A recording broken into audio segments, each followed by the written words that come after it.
When I was a little girl, I boycotted pants. I was in my princess phase, and I believed that girls wore dresses, especially red dresses. This became complicated when I went to kindergarten and spent recesses hanging upside down, my legs locked over the top of the monkey bars, and my dress over my face.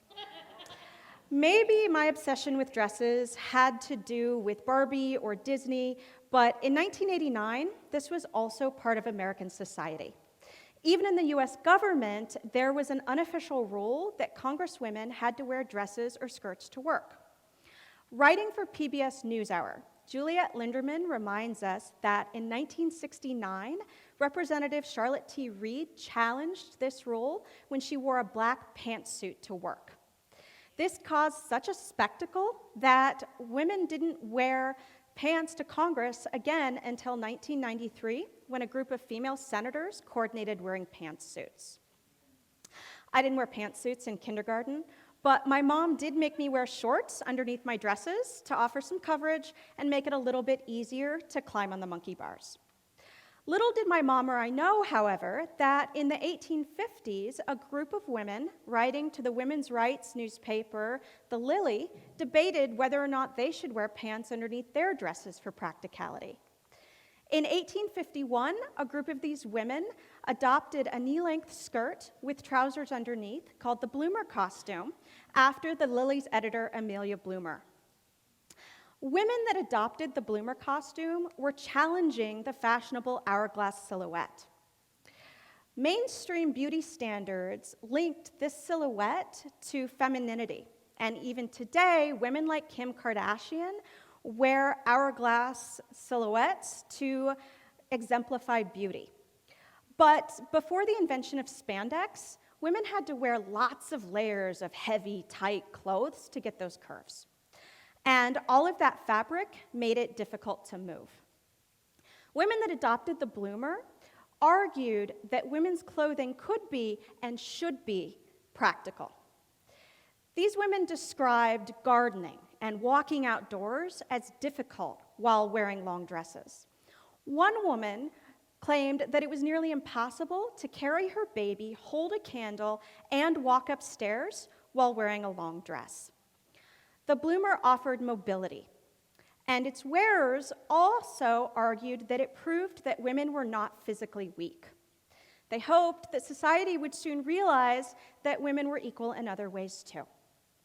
But the Bloomer failed because its supporters overlooked a key factor in how one chooses their clothing.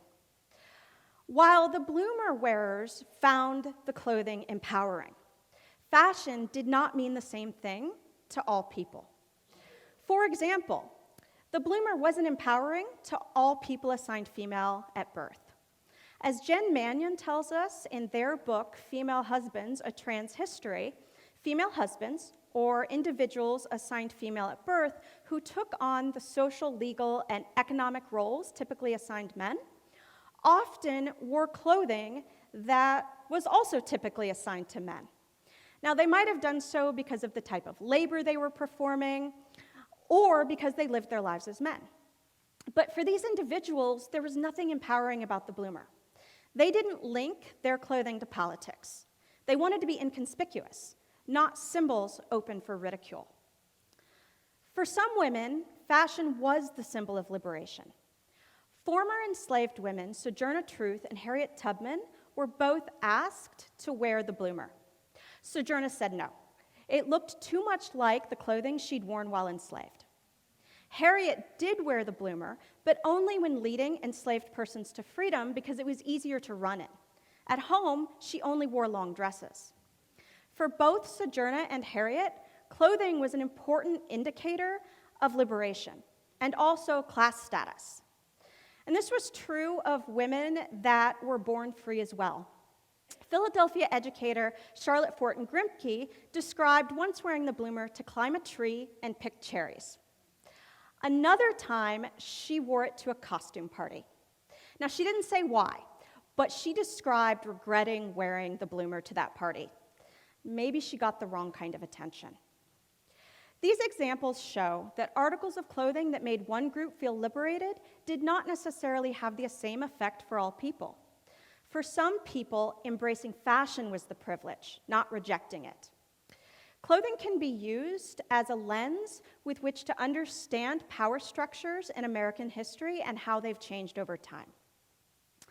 When the 19th Amendment was ratified, granting women the right to vote in 1920, women bobbed their hair, they shortened their skirts, and they abandoned corsets. Now, this was a direct challenge to the hourglass silhouette. And as Einov Rabinovich Fox tells us in her book, Dressed for Freedom, the simultaneous development of mass-produced clothing also created inexpensive fashion that was easily acceptable to women of color and poor women.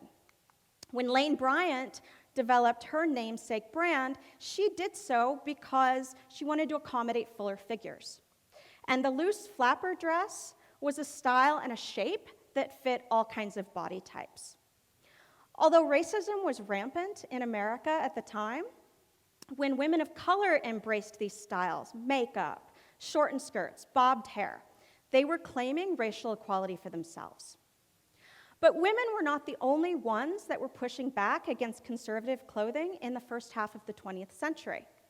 By the 1940s, the zoot suit, with its padded shoulders, its long jacket, its wide-legged pants, and its pegged ankles, was becoming popular with minority young men.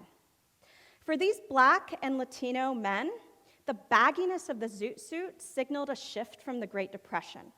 During the Depression, most families couldn't afford new clothing, let alone extra fabric. And the bright colors and the drape of the zoot suit indicated luxury for these men. It also denoted a sense of community pride. But the lavishness of the zoot suit also incited racial hostility. The infamy of the 1943 zoot suit riots, when a group of white sailors attacked Latino men, has linked this clothing to race riots. But it was also worn by social activists throughout the 1960s. In the same decade that Charlotte Reed wore a pantsuit on the House floor and Chicano activists were wearing the zoot suit, civil rights activists also embraced the politicization of fashion. As Tanisha Ford tells us in her book, Liberated Threads, Black civil rights workers initially wore nice clothing to protest. But after having food thrown at them and fire hoses turned on them, their hair and clothes were ruined. They adopted denim clothing and began wearing their hair natural because it was easier to maintain. These styles were washable, and it made civil rights workers more accessible to the rural Southern populations that already wore denim and had natural hair for practicality. Both women and men, regardless of how they felt about their clothing, used fashion to politicize their bodies and to protest racial and gender equality.